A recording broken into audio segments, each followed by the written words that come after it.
I'm feeling excited from my head to my toes. Two more toes. Tomatoes. You see what we did there? Did it kind of work? You did that there, girlfriend. Good job. Bravo. But we are really excited because we are talking tomatoes on this Tuesday. And that's because the Allen Neighborhood Center is hosting a tomato festival tomorrow. And joining us to share all those juicy details, we've got Jenny. How are you? Great, how are you? We're doing fabulous and even brought us some tomatoes right here. But first we got to ask, what do you love about a tomato?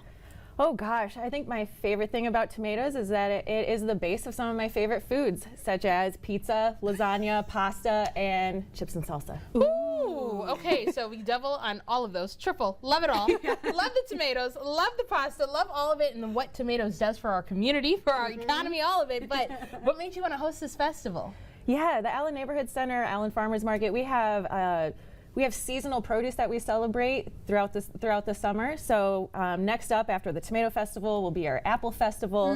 We already had our strawberry festival, which was a huge hit. And then we have our harvest festival in October, which we will be giving out pumpkins. Ooh, I love that. That's exciting. And I like it too how you said we have to celebrate the season because, you know, we have such short seasons here in Michigan, or so many different kinds, especially when it comes to our produce. So we gotta give some attention to the tomatoes. So obviously we know that tomatoes are going to be around tomorrow, but what else can we expect during this festival? Oh gosh, well we have a rockin' band that starts at 4 o'clock, Luck Lady Luck. Last year we had our neighbors hearing the band and came over because of the music, so it's definitely a really fun band.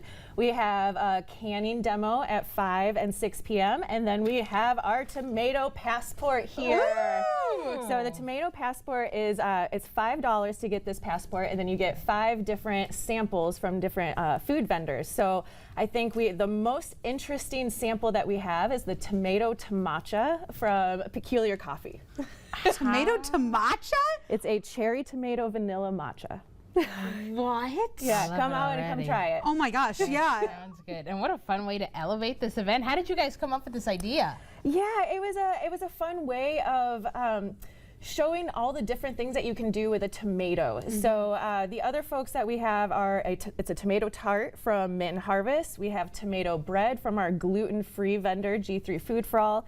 We have pimento tomato cheese from Picnic Food Truck, and then we also have something delicious from Stone Circle Bakehouse, which we believe will be a galette with tomatoes and other ingredients. Oh my gosh! Yeah. Wow, we really are stretching kind of the base of the tomato, and which is so fun, and being creative and seeing the talent that we have in here in our community, and seeing the special stuff that they can add with the tomato. That's so fun. That's what I was going to say. And a lot of these different vendors, were these kind of recipes or meals that they already had, that they already sell, or did they all kind of come up with something creative, get together in the kitchen, experiment for this event? It's a little bit of both, but I want to say most of our vendors that are offering samples with the tomato passport, it was something creative that they brought up a little something that they can make. Yeah, a little food challenge. Right. We love the creativity. We love when those juices are literally flowing. Yes. Also, Jenny, why is it so important to support local farmers and others that do grow and sell their own produce? Yeah, our farmers are the stewards of this land. It is very important for us to support local,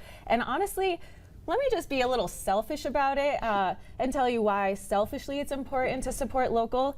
It tastes better. Yes. Yes, it does. Yes. Amen. It argue with literally that. tastes better. It's more nutrient dense. I was thinking on my drive over here about a video I saw years ago where this person got a tomato from your generic grocery store and then a local tomato, and what he did was he hit these tomatoes with a baseball bat. What happened was the tomato from the generic grocery store, when he hit it with a baseball bat, it literally just put a little tiny cut in that tomato.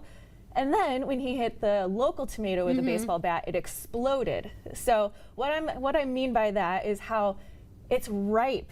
The vegetable, the fruits, they're ripe when they come from your local farmer's market, whereas if you're getting produce from the grocery store, sometimes it can travel up to 80,000 plus miles. Yeah. So support local is actually better for you. Yeah. And I want to debunk this theory that supporting local is expensive.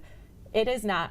It is actually very comparable to prices at the grocery store, either the same exact or honestly a little bit lower. And you are supporting local. That's right. When you Exactly. support local, you're also supporting your neighbor, your friends, the family, and you're helping feed another family that lives right next door to you too. If we all just did 1% at a farmer's market, and you went to a farmer's market first and the grocery store second, our land would be healthier, our food ecosystem. You yourself, mentally, physically, spiritually, will feel better by